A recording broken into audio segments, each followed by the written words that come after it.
இது குறிப்பா அந்த நிறுவனத்துல, அதாவது நாசிக் கிளையில மட்டும் நடந்ததா? இல்ல பொதுவாவே ஐடி நிறுவனங்கள்ல இப்படி ஒரு நிலை தான் இருக்குதா? ஒரு பெண் ஊழியர் 2022ல இருந்து தெரிந்த ஒரு நபர் மிஸ்டர் ஷேக்ன்னு சொல்லிட்டு ஒரு நபர் தொடர்புல இவங்க இருந்திருக்கிறாங்க. 2 பேரும் ஒரே கல்லூரியில படிச்சுட்டு வந்திருக்கிறாங்க. இவரு கல்யாணம் பண்ணிக்கிறேன்னு சொல்லிட்டு ஏமாத்தி அவங்கள உறவுல இருந்ததாகவும் 2 பேரும். அதுல திடீர்னு ஒரு நாள் அந்த நபருடைய மனைவி கால் பண்ணும்போது தான் அவர் கல்யாணம் ஆயிருக்கு, இது ஏமாத்திட்டாரு அப்படின்றது தெரிய அது அவர் மேல கம்ப்ளைண்ட் கொடுத்திருக்கிறாங்க. அந்த கம்ப்ளைண்ட்ல 2 அம்சங்கள் இதை தாண்டி என்ன இருக்குன்னா, இவருக்கு கீழே வேலை செய்யற ஒரு நண்பர், ஒரு ஊழியர், இவங்க 2 பேருக்கும் இருக்கிற தொடர்பை வெளியில சொல்லிருவேன்னு சொல்லிட்டு அவரும் இன்னும் இதுல பாதிக்கப்பட்ட ஒரு நபருடைய மனைவின்னு சொல்லும்போது இது ஒரு ரிலேஷன்ஷிப் இஷ்யூ, ஒரு நபருடைய ரிலேஷன்ஷிப் இஷ்யூ. அதுதான் ஃபர்ஸ்ட் எஃப்ஐஆர் கம்ப்ளைண்ட். அதை ஊதி பெருசாக்கி இது ஃபோர்ஸ்ட் கன்வர்ஷன் அப்படின்னு ஒரு பிம்பம் கட்டி இதுல கொண்டு போறது தான் சிவசேனா மாதிரியான அடிப்படைவாத அமைப்புகளுடைய திட்டமிட்ட செயலா இருக்கு. மாநில அரசாங்கத்தினுடைய தலையீடே இதுல இல்ல அப்படிங்கிற ஒரு விஷயம் இருக்கு. பொதுவாவே ஐடி நிறுவனங்களுக்கு இந்த அரசியல் பாதுகாப்புங்கிறது இருக்கா இல்லையாங்கிற ஒரு கேள்வி. அரசினுடைய தலையீடு இருக்கான்னா கண்டிப்பாக தலையீடு இருக்கு அப்படின்றத நான் நம்புறேன். இந்த கேஸை ஜோடிச்சு இதை ஒரு பூதாகரமான பிரச்சனையா உருவாக்கி அங்க இருக்கிற சிவசேனா மாதிரியான அடிப்படைவாத அமைப்புகள் வளர்வதற்கு ஆர்எஸ்எஸ் மாதிரியான பிளவுபடுத்தி மக்களை அரசியல் ஓட் பேங்கா பயன்படுத்துற அமைப்புகளுக்கு கண்டிப்பாக இது ஆதாயமா அமைவதற்கு அரசு அங்க வேலை செய்யும். ஆனால் அங்க இருக்கிற ஊழியர்களுக்கு பாதுகாப்பு கொடுப்பதற்கும் நிர்வாகம் நான் ஒரு வெளியில இன்னொரு காசு கொடுத்து இன்னொரு கம்பெனியை கொண்டு முதல் பண்ண கம்பெனியோட பிரச்சனையை நான் அவங்கள வச்சு கண்டுபிடிப்பேன் அப்படின்னு சொல்வதெல்லாம் இதெல்லாம் இன்னொரு கண் துடைப்பு. என் மேல பிரச்சனை வராம, டிசிஎஸ் மேல பிரச்சனை வராம எப்படி இதை இழுத்து மூடுவது அப்படின்னு காசு கொடுத்து இதை மூடுவதற்கான, வெளியில தெரியாம மூடுவதற்கான ஒரு ஏற்பாடு தானே தவிர இது சம்பந்தமா என்ன கூடிய சீக்கிரத்துல பெண்களுக்கு நாங்க அதை பண்ணோம் இதை பண்ணோம்னு சொல்லிட்டு பிஆர் ஆக்டிவிட்டி டிசிஎஸ் காசு கொடுத்து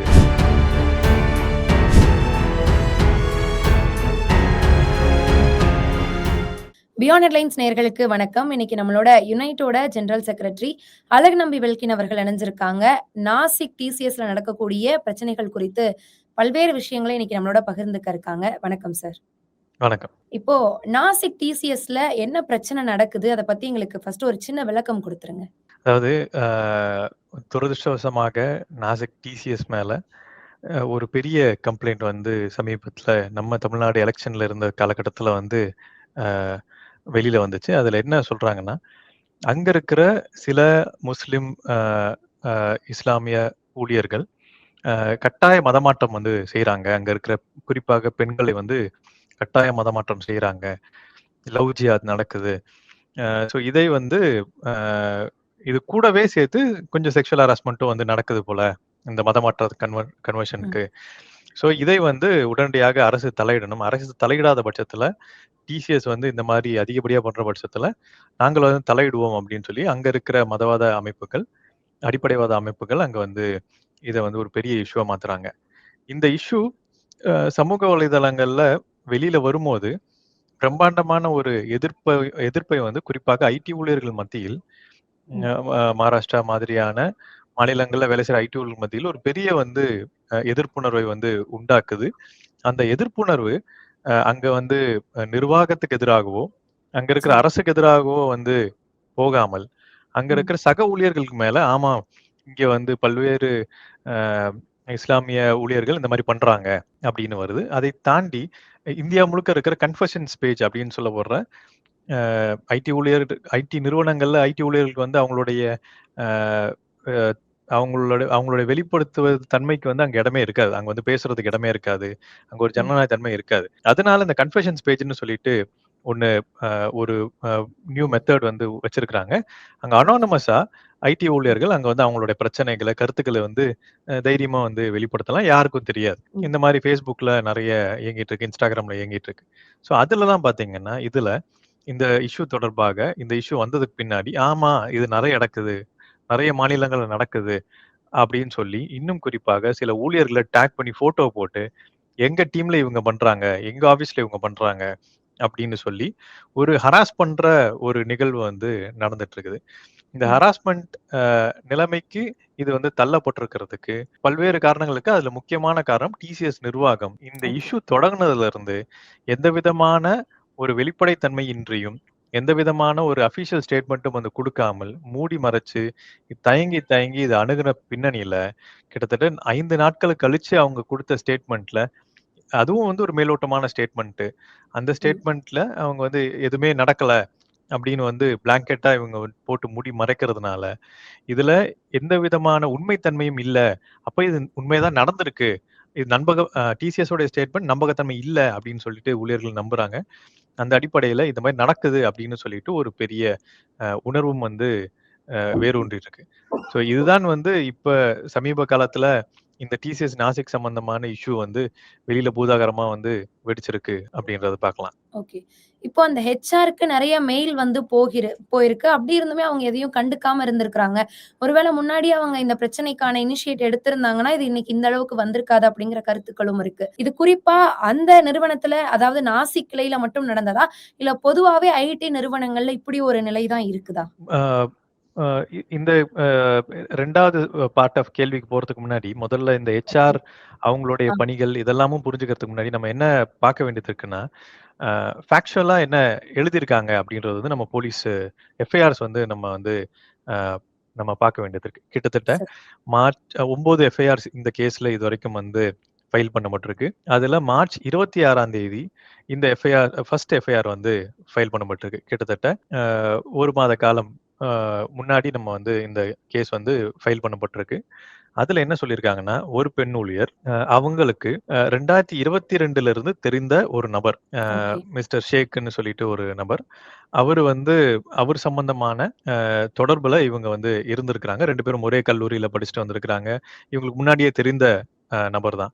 இவரு கல்யாணம் பண்ணிக்கிறேன்னு சொல்லிட்டு ஏமாத்தி, அவங்கள வந்து உறவுல இருந்ததாகவும் 2 பேரும். அதுல திடீர்னு ஒரு நாள் வந்து அந்த நபருடைய மனைவி கால் பண்ணும்போது தான், அவரு கல்யாணம் ஆயிருக்கு. இத ஏமாத்திட்டாரு அப்படின்றது தெரிய வந்து, அது அவர் மேல வந்து கம்ப்ளைண்ட் வந்து குடுத்திருக்கிறாங்க. அந்த கம்ப்ளைண்ட்ல 2 அம்சங்கள் இதை தாண்டி என்ன இருக்குன்னா, இவர் கூட இருந்த இன்னொரு இவருக்கு கீழ வேலை செய்ற ஒரு நண்பர், ஒரு ஊழியர். இவங்க 2 பேருக்கும் இருக்கிற தொடர்பை வெளியில சொல்லிருவேன்னு சொல்லிட்டு, அவரும் வந்து செக்சுவல் எக்ஸ்ப்ளாய்டேஷன் பண்ணியிருக்கிறாரு அந்த கம்ப்ளைண்ட் பண்ண பெண்ணை. அதே ஓகே. மாதிரி அவர் கூட இருந்த இன்னொரு பெண். அவங்க தான் வந்து நடியா கான் அப்படின்னு சொல்லிட்டு, ம், ம். அவங்க எல்லா மீடியாலயும் வந்து போர்ட்ரே பண்ணப்படுறாங்க.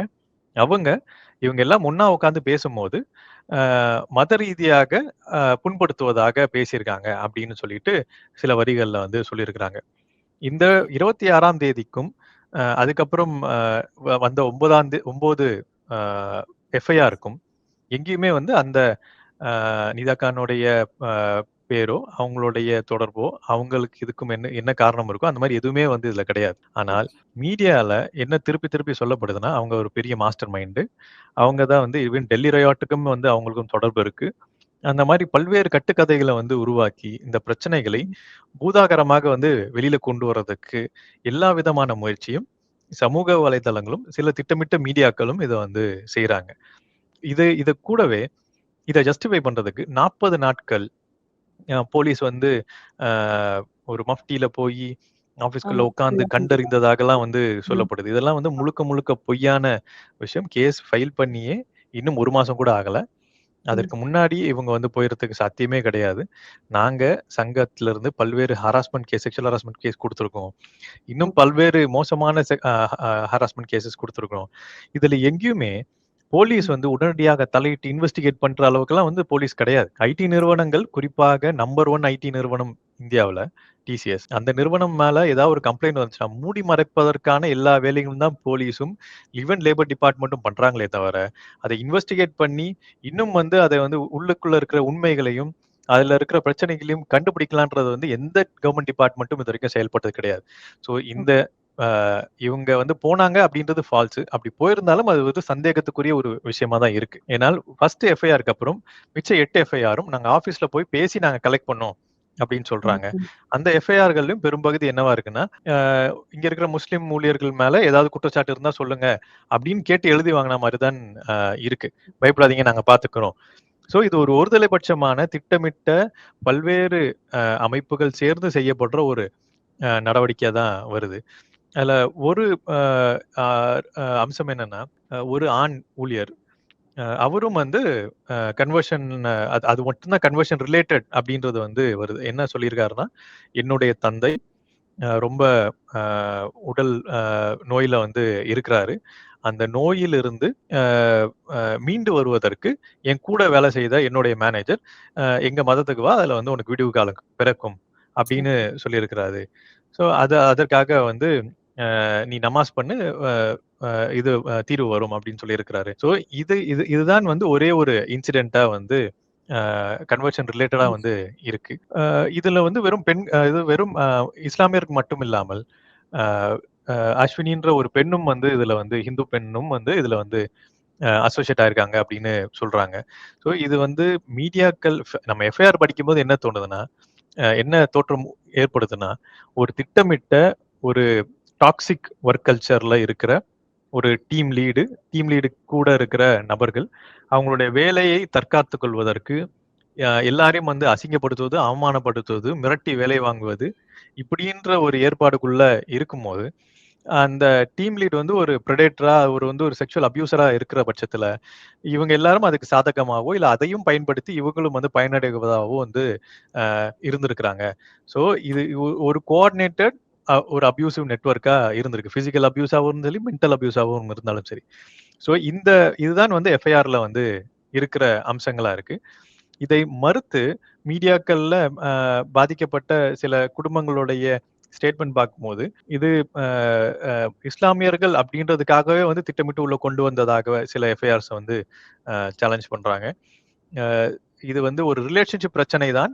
இப்படி வந்து ஒரு ஆன்டி கன்வர்ஷனாக வந்து ஒரு கன்வர்ஷன் பண்றாங்க, ஃபோர்ஸ்ட் கன்வர்ஷன் பண்றாங்க அப்படின்னு சொல்லிட்டு கட்டமைக்கப்படுது அப்படின்றது வந்து சில குடும்பத்தினர் வந்து சொல்றாங்க.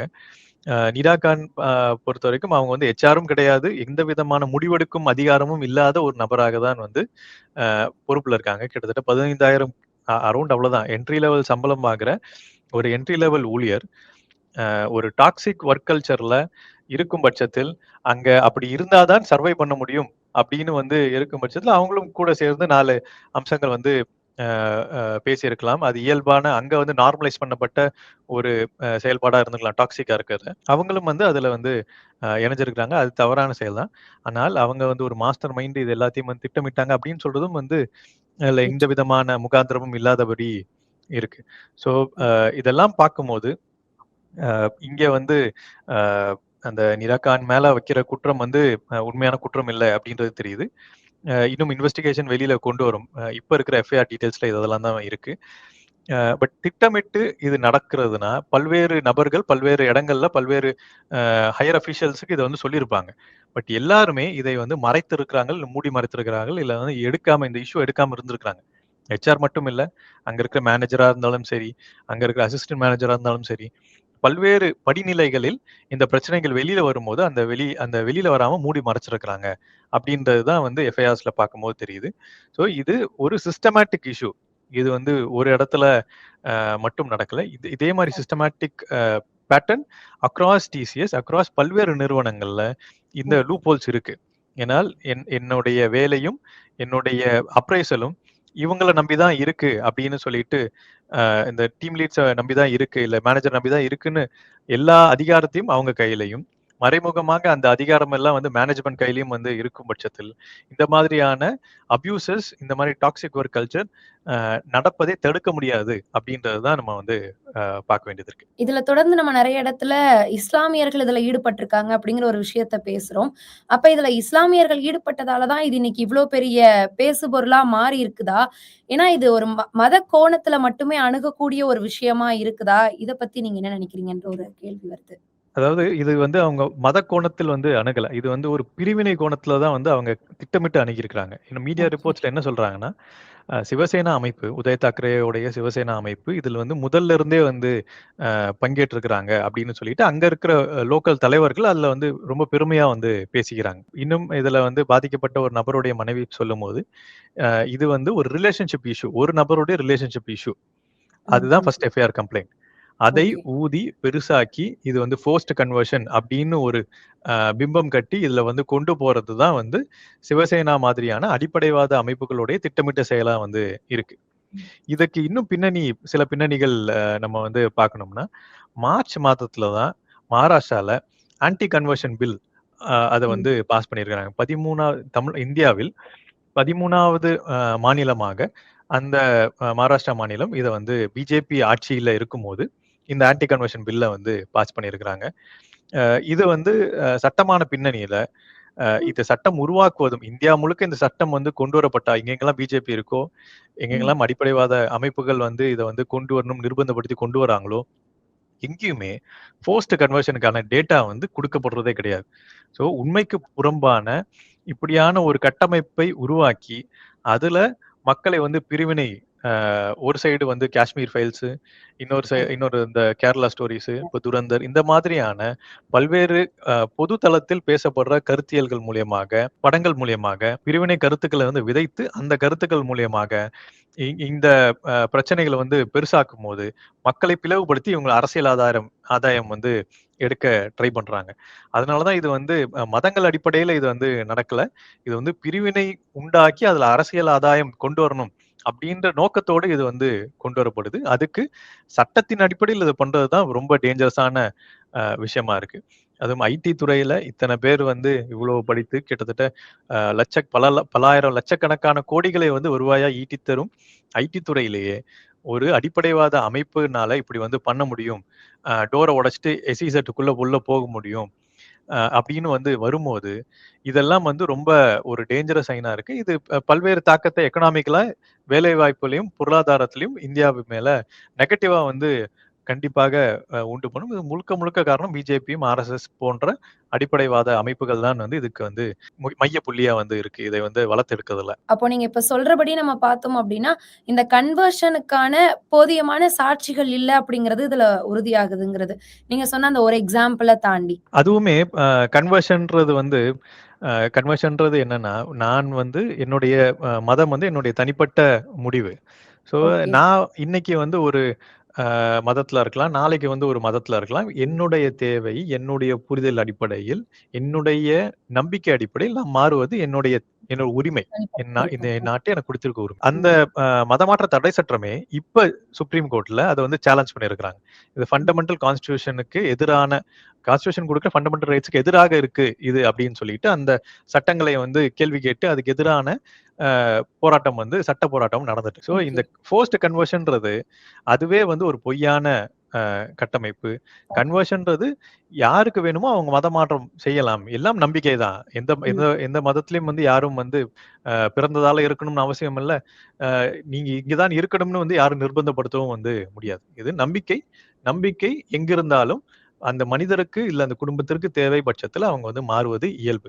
ஸோ அந்த அடிப்படையில் மதமாற்றம் அப்படின்றது வேணும்னா செஞ்சுக்கலாம். அது வந்து குற்றமே கிடையாது. கான்ஸ்டிடியூஷன்ல அது குடுத்திருக்கிற உரிமை. ஸோ ம். இந்த உரிமையும் இந்த இதை வந்து குற்றம் அப்படின்னு சித்தரிக்கிற ஏற்பாடும் என்ன சொல்லுதுன்னா, மதம் மாறுவர்கள் முட்டாள்கள். மதம் மாற்றம் செய்பவர்கள் வந்து ஒரு ஆதிக்க மனநிலையில இருந்து அவங்கள நிர்பந்தப்படுத்தி பண்றவங்க அப்படின்னு வந்து இருவேறு ஸோ இந்த மதமாற்றம் செய்றவர்கள் ஒரு சைடு வந்து முடிவு எடுக்க முடியாத, இன்ஃபார்ம்டு டிசிஷன் எடுக்க முடியாத முட்டாள்களாகவும், இன்னொரு ம். சைடு அவர்களை வந்து நிர்பந்தப்படுத்துற கொடூரங்களாகவும் வந்து சித்தரிக்கப்படுறது தான் வந்து இங்க இருக்கிற பிரச்சனை. 2 சைடும் அது வந்து முடிவெடுப்பவர் தன்னுடைய தேவைக்குட்பட்டு, தன்னுடைய நம்பிக்கைக்குட்பட்டு எடுக்கிறாரு அப்படின்றது வந்து பார்க்கிறது தான் சரியா இருக்கும். அப்படி பார்க்கும்போது இதெல்லாம் வந்து நம்ம பிரச்சனைக்குரிய ஒரு விஷயமா இல்ல. அப்படியே அது வந்து நிர்பந்தப்படுத்தி, கட்டி வச்சு அவங்கள வந்து பண்றாங்க அப்படின்னா, அதுக்கு பிஎன்எஸ் மாரியான சட்டங்களே தாராளமாக வந்து இடம் இருக்கு. So okay. பிஎன்எஸ்ல இத அட்ரஸ் பண்றதுக்கு முடியுங்க. அந்த மாதிரியான எங்கேயுமே வந்து நடக்கல. அது வந்து நான் என்னுடைய மதத்தினுடைய ஒரு நம்பிக்கை குடுப்பது அப்படின்றது வந்து தவறான ம். விஷயம் இல்ல. பட் அதே பல்வேறு அமைப்புகள் அ அ மதத்தின் அடிப்படையில் அவங்க வந்து வெறுப்புணர்வும், மதத்தின் அடிப்படையில் பிரச்சாரமும், தேர்தல் பிரச்சாரமும் செய்வது இந்த நாட்டுல வந்து அன்பார்ச்சுனேட்லி குற்றம் இல்லாம இருக்கு. ஸோ அதெல்லாம் வந்து குற்றமாக கருதாமல், குற்றம்னு வந்து பேசாமல், தனிநபர்களை மட்டும் பெரும் பணம் படைத்த, அதிகாரம் படைத்த நபர்கள் வந்து மதத்தை வைத்து அவங்களுடைய தனி ஆதாயத்துக்கு வந்து என்ன வேணா பண்ணலாம். அது சரி அப்படின்னு நம்புற அமைப்புகள் தான். தனிநபர்கள் அவங்களுடைய பிரச்சனைகள், வாழ்க்கை பிரச்சனைகள், இந்த சமூகத்தால தீர்க்க முடியாத பிரச்சனைகள்ல இருந்து விடிவு காலம் பிறப்பதற்கு, நான் நம்பிக்கைய மாத்தி பார்க்கிறேன் அப்படின்னு வந்து மாறுவது அப்படின்னு நினைப்பது, வேற வழி இல்லாமல் மாறுவத அவங்க வந்து எதிர்க்கிறாங்க. ஸோ இதுதான் வந்து நம்ம மதமாற்றம் சம்பந்தமாக பார்க்கலாம். அது வந்து ஃபோர்ஸ்டுன்னு நம்ம வந்து பார்க்க தேவையில்ல. இப்ப நீங்க ஏற்கனவே பேசுறப்ப சொல்லியிருந்தீங்க, இதுல அரசாங்கத்துடைய தலையீடு வந்து குறைவா இருக்கு அப்படிங்கிறத. அத நம்மளாலயும் பார்க்க முடியுது. அங்க மாநில அரசாங்கத்தினுடைய தலையீடே இதுல இல்ல அப்படிங்கிற ஒரு விஷயம் இருக்கு. பொதுவாவே ஐடி நிறுவனங்களுக்கு இந்த அரசியல் பாதுகாப்புங்கிறது இருக்கா? இல்லையாங்கிற ஒரு கேள்வி வருது. அதாவது நமக்கு வந்து அரசியல் இப்ப நீங்க வந்து அரசினுடைய தலையீடு இருக்கான்னா, கண்டிப்பாக தலையீடு இருக்கு அப்படின்றத நான் நம்புறேன். எந்த ஓ! தலையீடு இருக்குன்னா, இந்த கேஸ வந்து ஜோடிச்சு இத வந்து ஒரு பூதாகரமான பிரச்சனையா உருவாக்கி, அங்க இருக்கிற சிவசேனா மாரியான அடிப்படைவாத அமைப்புகள் வளர்வதற்கு, அங்க இருக்கிற பிஜேபி, ஆர்எஸ்எஸ் மாதிரியான அ பிளவு பிளவுபடுத்தி மக்களை வந்து அரசியல் வோட் பேங்கா பயன்படுத்துற அமைப்புகளுக்கு கண்டிப்பாக வந்து இது வந்து ஆதாயமா அமைவதற்கு அரசு வந்து அங்க வேலை செய்யுது. ம். ஆனால் அங்க இருக்கிற ஊழியர்களுக்கு பாதுகாப்பு குடுப்பதற்கும், அங்க இருக்கிற வேலை செய்ற ஊழியர்கள் இந்த பிரச்சனையில ஒரு செக்யூலர் ஸ்டாண்ட் எடுக்கிறவங்களுக்கு பாதுகாப்பு குடுப்பதற்கும், அங்க இருக்கிற ஆஃபீஸ்க்குள்ள இந்த மாதிரியான பிரச்சனைகள் அ உருவெடுப்பதற்கு சிஸ்டமேட்டிக்கா டிசிஎஸ் மாரியான நிறுவனங்கள் எப்படி சட்டத்துக்கு வெளியில், சட்டத்துக்கு கட்டுப்படாமல் அவங்க வந்து இருக்கிறாங்க. கான்ஸ்டிடியூஷன்ல குடுக்குற உரிமைகளை எப்படி மறுக்கிறாங்க? அப்படின்றதெல்லாம் அரசு கேள்வி கேட்காமல் இருப்பது தான் இந்த மாதிரியான பிரச்சனைகள் வளர்வதற்கும், அ இந்த மாதிரியான அடிப்படைவாத அமைப்புகள் வளர்வதற்கும் வந்து ஏதுவா இருக்கு. அதுதான் அரசு பண்ணுது. இதுக்கு ஓகே. மாறாக அரசு இந்த நிறுவனங்கள்ல இருக்கிற பெர்ஃபார்மன்ஸ் அப்ரைசல் சிஸ்டமோ, பெஞ்ச் பாலிசியோ, ம். ரெக்ரூட்மென்ட் பாலிசியோ, இல்லன்னா வந்து பேக்கிரவுண்ட் வெரிஃபிகேஷனோ இதெல்லாம் வந்து ரெகுலேட் பண்ண ஆரம்பித்தார்களா, சட்டத்தின் பார்வையில் கொண்டு வந்து அதை அமல்படுத்துறதுக்கு நிர்பந்தப்படுத்த ஆரம்பித்தார்கள்னா, இங்கே ஒரு ஜனநாயகத்தன்மை உருவாகும் நிறுவனங்களுக்குள்ள. அந்த ஜனநாயகத்தன்மை உருவாவது தான் இந்த மாதிரி மட்டும் இல்லாமல் இன்னும் பல்வேறு பிரச்சனைகள் விதவிதமாக வந்து ஐடி நிறுவனங்களுக்குள்ள இருக்கு. அதெல்லாம் வெளியில கொண்டு வரதுக்கே வந்து உதவியா இருக்கும். அந்த ஓகே. நிறுவனங்களுக்குள்ள இருக்கிற பிரச்சனைகள வெளியில கொண்டு வராமல், மூடி மறைப்பது தான் அரசனுடைய திட்டமிட்ட செயலா இருக்கு. அதை எதிர்த்து தான் வந்து பல்வேறு மாநிலங்கள்ல ஊழியர்கள் வந்து போராடிட்டே இருக்காங்க. என்னால இது வந்து வெளியில கொண்டு வரலனா, இன்னைக்கு நடந்த பிரச்சனைகள் மாரி, அ ஏதாவது ஒரு பொய்யை சொல்லி, இங்க வந்து என்ன வேணாலும் வந்து உருவாக்கி விடலாம். ஆனா வேலைவாய்ப்பும், பொருளாதாரமும் ஏற்படுத்தி குடுக்குற ஒரே துறை ஐடி துறையா தான் இருக்கு. இன்னும் அதற்கு வளர்ச்சி வந்து பிரம்மாண்டமா இருக்கு. ஏஐலாம் வந்த பின்னணியில, பிரம்மாண்டமான வளர்ச்சி அதுக்கு வந்து அதனால காட்ட முடியும். அந்த சூழ்நிலையில் இப்படி வந்து அடிப்படைவாத அமைப்புகள் ஆர்எஸ்எஸ், பிஜேபி, சிவசேனா மாரியான அமைப்புகள் இப்படி பண்றது, ரொம்ப மோசமான சூழ்நிலைக்கு வந்து கொண்டு போகும். இது அரசு தலையிட்டு அ ஊழியர்களுக்கு சாதகமாக வந்து தலையிட வேண்டும் அப்படின்றது தான் எங்களுடைய கோரிக்கை. இப்போ ஐடி நிறுவனங்கள்ல பொதுவாவே போஸ்ட் கமிட்டி எல்லாமே இருந்தாலும் கூட, அது சரியான முறையில நடைமுறைப்படுத்தலையா? ஏன்னா, அது சரியா நடைமுறையில இருந்தாலே வந்து இந்த மாதிரி பிரச்சனைகள் தவிர்க்கப்படும். பொதுவாவே நீங்க சொன்ன பல விஷயத்துல இருந்து அத புரிஞ்சுக்க முடியுது. இருந்தாலும் குறிப்பா போஸ்ட் கமிட்டின்னு வரப்ப அது எப்படி இருக்கு? வாஷ் கமிட்டி வந்து பெரும்பாலான நிறுவனங்கள்ல ஈவன் அ டிசிஎஸ் வந்து one of the biggest revenue generating company. இவ்ளோ பணக்கார நிறுவனங்கள்லயும் வாஷ் கமிட்டிக்கு வந்து குடுக்கப்படுற பணி அப்படின்னு பார்த்தா, வருஷத்துக்கு ஒரு வீடியோ. அதுக்கப்புறம் அதுல இருக்க ஒரு 4, 5 பேருக்கு வந்து அ அ இந்த மீட்டிங் நடத்தி ம். டாக்குமெண்ட் பிரிப்பேர் பண்ணி குளோஸ் பண்றது. சரி. சட்டத்தில் சொல்ற ஒரு எக்ஸ்டர்னல் மெம்பர் இருக்கணும். அப்படின்னு சொல்றத இவங்க எப்படி வந்து மாத்திருக்கிறாங்கன்னா, எக்ஸ்டர்னலா இருக்கிற ஏதாவது ஒரு என்ஜிஓவ உள்ள கூப்பிட்டு வச்சுக்கிட்டு, நம்ம ம். வந்து அவங்களுக்கு டாக்குமெண்ட் பிரிப்பேர் பண்றதுக்கு காசு குடுத்துடலாம். அதாவது அ அ ஒரு பிரச்சனைய அட்ரஸ் பண்ணுவதற்கு உருவாக்கப்பட்ட இப்ப இது பெரிய social issue. Gender inequality and gender அக்ரெஷன்றதெல்லாம். இதெல்லாம் வந்து தினசரி வேலை இடத்துல நடந்துகிட்டே இருக்கு. அதுவும் குறிப்பாக கடைநிலையில கிட்டத்தட்ட 30ல 40% வரைக்கும் இருக்கிற பெண் ஊழியர்கள். மேல வர வர கம்மியாயிட்டே போது ரெப்ரசன்டேஷன் ம். அப்படின்றதெல்லாம் மிகப்பெரிய சோசியல் இன்இக்வாலிட்டி. சமூகத்துல இருக்கிற 50% இங்கேயே 36% தான் இருக்கு அப்படின்றதே பெரிய கேள்விக்குள்ளாக்க வேண்டிய ஒரு அம்சம். விஷயம். இப்படியான ஒரு சமூக சீரழிவு நடந்துட்டு இருக்கு. அதுல வந்து இன்இக்வாலிட்டி வந்து ஐடி நிறுவனங்கள்லயே இது வந்து இருந்துட்டு இருக்கு. இப்படியாக இருந்துட்டு இருக்கிறத அட்ரஸ் பண்றதுக்கு தான் பாஷ் கமிட்டி மாதிரியான சில செட்டப்ஸ் வந்து உருவாக்குறாங்க. அதையுமே இந்த நிறுவனங்கள் காசு குடுத்து என்ன பண்றாங்க, பாஷ் கமிட்டில இருக்கிற எக்ஸ்டர்னல் மெம்பர் வந்து ஏதாவது ஒரு அ லீகல் பேக்கிரவுண்ட்ல, இல்ல என்ஜிஓ பேக்கிரவுண்ட்ல சோசியல் ஆக்டிவிஸ்ட்ன்னு காட்டிட்டு, அவங்களுக்கு காசு குடுத்து, ஆண்டுக்கு ஆண்டு இந்த ரிப்போர்ட்டை ஜெனரேட் பண்ணி, அத வந்து சட்டத்துக்கு எந்த பிரச்சனை வராம குடுப்பது தான் இவங்களோட வேலை அப்படின்னு வந்து ம். வச்சுடுறாங்க. நான் ஒரு paid outsourcing POSH committee member அப்படின்றது தான் வந்து டெக்னிக்கலி அவுட்ஸ் இந்த நிஜத்தில் வந்து நடந்துட்டு இருக்கு. அப்ப என்னால ஜெண்டர் இன்இக்வாலிட்டிய பத்தி பேச முடியாது. ஜெண்டர் டிஃபரன்ஸஸ் பத்தி பேச முடியாது. பாலின சமத்துவத்தை பத்தி பேசுறதுக்கு இடமே இல்ல. இதெல்லாம் இல்லாமல் ஒர்க் பிளேஸ்ல நம்ம வந்து பெண்களுக்கு எதிராகவோ, பெண்களுக்கு எதிராக நடத்தப்படுற பல்வேறு விதமான அக்ரஷன்ஸ் எல்லாம் வந்து நம்மளால கண்ட்ரோலே பண்ண முடியாத சூழ்நிலை தான் இருக்கு. இது இப்படி மெயின்டெயின் பண்ணியுமே, டிசிஎஸ் மாரியான நிறுவனங்கள்ல கடந்த 3 ஆண்டுகளுடைய ஆனுவல் ரிப்போர்ட்ல என்ன வருதுன்னா, ஏகப்பட்ட கம்ப்ளைண்ட்ஸ் வந்து ரிஜிஸ்டர் ஆயிருக்கு. ம். எங்களுக்கு தெரிஞ்ச பல பெண்கள் கால் பண்ணி, எனக்கு வந்து ரிஜிஸ்டர் பண்றதுக்கு தயக்கமா இருக்கு. ஆனா நீங்க ஏதாவது பண்ண முடியுமா? அப்படின்றது தான் வந்து எந்த விதமான இன்ஃபர்மேஷனும் குடுக்காமல், ஆனா பாதிக்கப்பட்டத வந்து எங்ககிட்ட ஃபோன்ல சொல்லிக்கிட்டே இருக்காங்க. அப்ப ரிஜிஸ்டர் பண்ணாதது இன்னும் அதிகம். ஆனால் ரிஜிஸ்டர் பண்ணதிலேயே அவங்க வந்து தீர்க்காமல் வைத்திருக்கிறது ஒவ்வொரு ஆண்டும் வந்து அதிகரிச்சுக்கிட்டே இருக்கு. இப்ப அமெரிக்காலலாம் ஏதாவது ஒரு பிரச்சனை வந்து இந்த மாதிரி சப்மிட் பண்றாங்க அப்படின்னா, அது கம்ப்ளைண்ட் ஃபைல் பண்ணவங்களுடைய சாட்டிஸ்ஃபாக்ஷனுக்கு முடிக்கப்பட்டதா அப்படின்ற தகவலும் வந்து அதுல வந்து இருக்கும். ஆனால் ஓகே. நான் கேஸ் வந்துச்சு மூடிட்டேன். அப்படின்ற தகவல் மட்டும் தான் அங்க இருக்கும். ஆர் மூடப்படல அப்படின்றது தான் இருக்கும். எனக்கு ம். நான் கம்ப்ளைண்ட் பெரும்பாலும் இத ஜெண்டர் சென்சிட்டிவிட்டி எல்லாம் கொண்டு போகாதனால, புரிதலை வந்து வளர்க்காதனால, அந்த கமிட்டில இருக்கிறவங்களுக்கு மத்தியிலேயே பெரும்பாலும் கம்ப்ளைண்ட் பண்ணவங்கள விக்டிமைஸ் பண்ணி, அவங்கள அசிங்கப்படுத்தி, அவமானப்படுத்தி அவங்கள வேலைய விட்டு அனுப்புவது தான் வந்து இந்த பாஷ் கமிட்டியே வந்து ஐடி நிறுவனங்களே வந்து செய்றாங்க. அப்படி இருக்கும் பட்சத்தில் இதில் வந்து ஒரு பெரிய ரிஃபார்ம் தேவைப்படுது.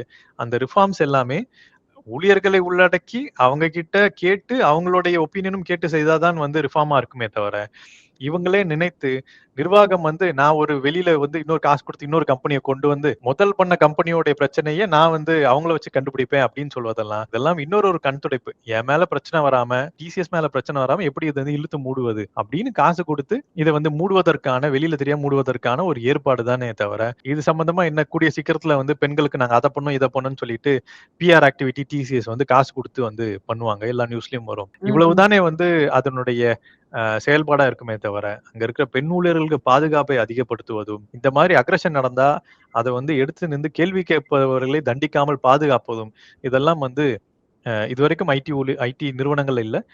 அந்த நிலைமைக்கு வந்து ரிஃபார்ம்ஸ் வந்து கொண்டு போகணும். அப்படின்ற எதிர்பார்க்கிறோம். பார்ப்போம் என்ன அரசும், டிசிஎஸும் என்ன கொண்டு வருவாங்கன்றத பார்க்கலாம். ஓகே. இறுதியான கேள்வி. இப்ப நீங்க சொல்லியிருக்கீங்க, இங்க ஒரு ரிஃபார்ம் நடக்கணும் அப்படிங்கிறது. அது எந்த விதமா இருந்தா நல்லா இருக்கும்? அதற்கு இந்த ஐடி ஊழியர் சங்கங்கள் என்ன விஷயங்கள முன்னெடுக்க இருக்கிறீங்க? ஏதாவது யோசிச்சிருக்கீங்களா? அப்படிங்கிறதோட அதாவது ரிஃபார்ம்ஸ் வந்து பாலிசி வைஸ் ஒரு பெரிய ரிஃபார்ம் தேவைப்படுது. சர்வீஸ் செக்டார் ஸ்டாண்டிங் ஆர்டர் அப்படின்றது வந்து டிராஃப்ட் அளவுல இருக்கு. So service sector standing order அப்படின்றது என்னன்னா, ஒரு முழுமையான டாக்குமெண்ட். அதன் அடிப்படையில் தான் ஒரு வேலை வந்து ஒரு வேலை இடத்துல வேலை செய்வாங்க. ஊழியர்களுக்கும், நிர்வாகத்துக்கும் என்ன ரிலேஷன் இருக்கு அப்படின்றது அந்த டாக்குமெண்ட்ல தான் வந்து டீட்டெயிலா எழுதி வச்சிருப்பாங்க. ஐடி துறை பொறுத்தவரைக்கும் மத்த துறைகளை கம்பேர் பண்ணும்போது பல்வேறு மாடர்ன் புதுவிதமான அம்சங்கள் நெறைய இருக்கு.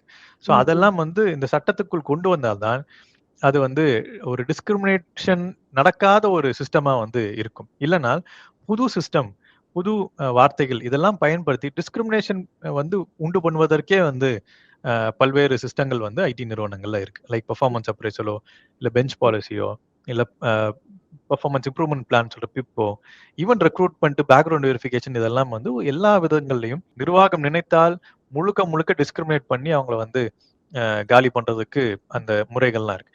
இதெல்லாம் மேம்படுத்தணும் அப்படின்னா, அடிப்படையில என்ன தேவைன்னா, பிரச்சனைகள் ஏகப்பட்டது இருக்கு. அத பேசுவதற்கு இடமில்லை. எனக்கு வந்து ஓகே. ஜனநாயகம் வெளியில இருக்கிற இந்த நாட்டில இருக்கிற ஜனநாயகம், அங்க இருக்கிற ஊழியர் நிர்வாகத்துக்குள்ள வந்து இல்லாதது தான் வந்து ஒரு பெரிய சிக்கலா இருக்கு. நம்ம வெளியில ஜனநாயக நாடு. அந்த ஜனநாயக நாட்டுல ஜனநாயகம் இருப்பதனால தான் டிசிஎஸ் மாரியான நிறுவனங்கள் வந்து உருவாகுறதுக்கான சாத்தியம் இருக்கு. அதனால தான் அவங்களுக்கு அவ்வளோ பெரிய காசு கிடைக்குது, பொருளாதாரம் கிடைக்குது, பல நாடுகளுக்கு வர்த்தகம் பண்ண முடியுது. ஆனால் அந்த நிறுவனத்துக்குள்ள இருக்கிற ஊழியர்களுக்கு ஜனநாயகம் கிடையாது அப்படின்னு மறுக்கப்படுது. அங்க வந்து ஒரு அரசு போல ஒரு ராஜாக்கள் போல அங்க இருப்பவங்கலாம் வந்து ஒவ்வொரு இடங்கள்லயும், ஒவ்வொரு மாநிலம் குறுநில மன்னர்களாக இருந்து, யாரையுமே ம். வந்து பேச விடாமல், அவங்கள் வாயை, அவங்களுடைய பிரச்சனைகளை மறைப்பது தான் வந்து அவங்களுடைய பணியாக இருக்கு. அதனால என்னால் ஊழியர்கள்னால் பேச முடியாத இடங்கள்ல பேச அலோவ் பண்ணாலே, அங்க இருக்க பல்வேறு பிரச்சனைகள் விதவிதமாக வெளியில வரும். அதை ஓகே. அட்ரஸ் பண்ண ஆரம்பிப்பது தான் இதுக்கு வந்து முழுமையான தீர்வு இருக்கும். இப்போதைக்கு தொடக்கத்துக்கு அட்லீஸ்ட் வந்து அரசு ஒரு முத்தரப்பு பேச்சுவார்த்தையாச்சும் வந்து தொடங்கலாம். அதுல அரசும், அ ஊழியர்களும், நிர்வாகமும் வந்து ஒண்ணா உட்கார்ந்து பேசுவதற்கு இடம் வந்து உருவாக்கினாலே, அது வந்து பல்வேறு துறைக்கு இருக்கு. அது ஐடி துறைக்கு இல்ல. அது செயல்படக்கூடிய நிலைமைக்கு போச்சுன்னா, இது ஒரு பெரிய மாற்றத்தை ஏற்படும். பல்வேறு இஷ்யூஸ கொண்டு வரலாம். இஷ்யூஸ் இருக்கும்போது புரொடக்டிவிட்டி என்னதான் ஏஐலாம் கொண்டு வந்தாலுமே, எந்த துறைக்குமே வந்து இப்படியான டாக்ஸிக் வொர்க் கல்ச்சர்லயோ, இல்ல பயத்திலயோ வந்து புரொடக்டிவிட்டிலாம் வந்து உயராது. அதுவே கண்டிப்பா. ஊழியர்களுக்கு ஏதுவாக, அவங்களுடைய பிரச்சனைகளுக்கு தீர்வாக, அவங்க தினசரி வந்து வேலை செய்யறதுக்கு விருப்பமோட வர இடமா இருந்துச்சுன்னா, கண்டிப்பாக அது நாட்டுக்கும், இங்க இருக்கிற நிறுவனங்களுக்கும் வந்து பிரயோஜனமா இருக்கும். அந்த அளவுக்கு பிரச்சனைகளை தீர்ப்பதற்கு பேச வேண்டும் அவ்வளவுதான். அந்த பேசுறதுக்கு நிர்வாகம் தயாரா இல்ல. அரசும் பேச வைப்பதற்கு தயாரா இல்லாதது தான் அடிப்படை பிரச்சனையா இருக்கு. அந்த பேசுவதற்கு ஒரு ஜனநாயக இடம் கிடைத்தால், அதுதான் வந்து ஒரு முக்கிய மாற்றமாக இருக்கும். உங்க நேரத்த செலவு பண்ணி எங்ககிட்ட நெறைய விஷயத்த பகிர்ந்துக்கிட்டதுக்காக ரொம்ப நன்றி சார். நன்றி.